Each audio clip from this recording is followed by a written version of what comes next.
ദളിത് യുവതി ഭക്ഷണം പാകം ചെയ്താൽ ദേവൻ കോപിക്കും. ഒഡീസയിൽ അംഗൻവാടിക്ക് 4 മാസമായി സാമൂഹികമായ ബഹിഷ്കരണം. ഭുവനേശ്വറിലാണ് വിചിത്രമായ ഈ സംഭവം നടന്നിരിക്കുന്നത്.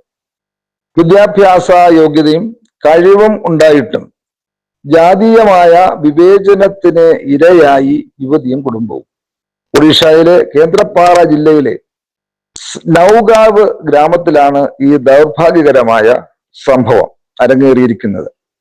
ദളിത് സമുദായത്തിൽപ്പെട്ട ശർമ്മിഷ്ഠ സേട്ടി എന്ന യുവതിയെ അംഗൻവാടിയിൽ പാചകക്കാരിയായി നിയമിച്ചതിൽ പ്രതിഷേധിച്ച് ഗ്രാമവാസികൾ തങ്ങളുടെ കുട്ടികളെ അംഗൻവാടിയിലേക്ക് അയക്കുന്നത് നിർത്തിയിരിക്കുകയാണ്. സ്വന്തം സമുദായത്തിൽ നിന്ന് ബിരുദം നേടിയ ആദ്യത്തെ വിദ്യാർത്ഥിനിയും ഗ്രാമത്തിൽ നിന്ന് സർക്കാർ ജോലി ലഭിച്ച ചുരുക്കം ചിലരിൽ ഒരാളുമാണ് ശർമ്മിഷ്ഠ. 5000 രൂപ ശമ്പളമുള്ള ഈ ജോലിക്കായി ഗ്രാമത്തിൽ നിന്ന് അപേക്ഷിച്ച ഏക വ്യക്തിയും ശർമ്മിഷ്ഠയായിരുന്നു. നവംബറിൽ ശർമ്മിഷ്ഠ ജോലിയിൽ പ്രവേശിച്ചത് മുതൽ ഉയർന്ന ജാതിക്കാരായ ഗ്രാമവാസികൾ പ്രതിഷേധവുമായി രംഗത്തെത്തി. ശർമ്മിഷ്ഠ പാകം ചെയ്ത ഭക്ഷണം കഴിച്ചാൽ കുട്ടികൾക്ക് ദൈവകോപം ഉണ്ടാകുമത്രേ. വിചിത്രമായ ഒരു വാദമായിരുന്നു ഇത്. കഴിഞ്ഞ 4 മാസമായി ഈ അംഗൻവാടിയിൽ കുട്ടികൾ എത്തുന്നില്ല. 3 വയസ്സിൽ താഴെയുള്ള കുട്ടികൾക്കും ഗർഭിണികൾക്കും നൽകുന്ന റേഷൻ പോലും വാങ്ങാൻ ആരും തയ്യാറാകുന്നില്ല. ഞാൻ ജോലിയിൽ പ്രവേശിച്ച ദിവസം 60ഓളം ഗ്രാമവാസികൾ എന്നെയും അച്ഛനെയും വളഞ്ഞു. ഞാൻ എന്തിന് ഈ ജോലിക്ക് അപേക്ഷിച്ചു എന്നാണ് അവർ ചോദിക്കുന്നത്.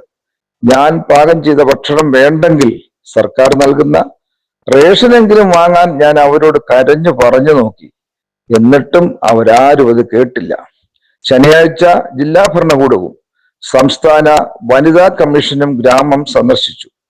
വിശ്വാസം വീണ്ടെടുക്കുന്നതിനായി ഉദ്യോഗസ്ഥർ തന്നെ ശർമ്മിഷ്ഠ പാകം ചെയ്ത ഭക്ഷണം കഴിക്കുമെന്ന് സബ് കളക്ടർ അരുൺകുമാർ നായിക് പറഞ്ഞു.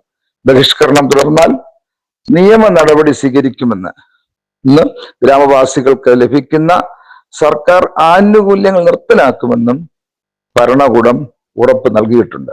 അതേസമയം ഈ വിഷയം പാർലമെന്റിൽ ചർച്ചയ്ക്ക് വരികയും പാർലമെന്റിൽ ചർച്ച ചെയ്ത് ഉചിതമായ ഒരു തീരുമാനത്തിലെത്തുകയും ചെയ്തതായിട്ടും റിപ്പോർട്ടുകളിൽ കാണുന്നു.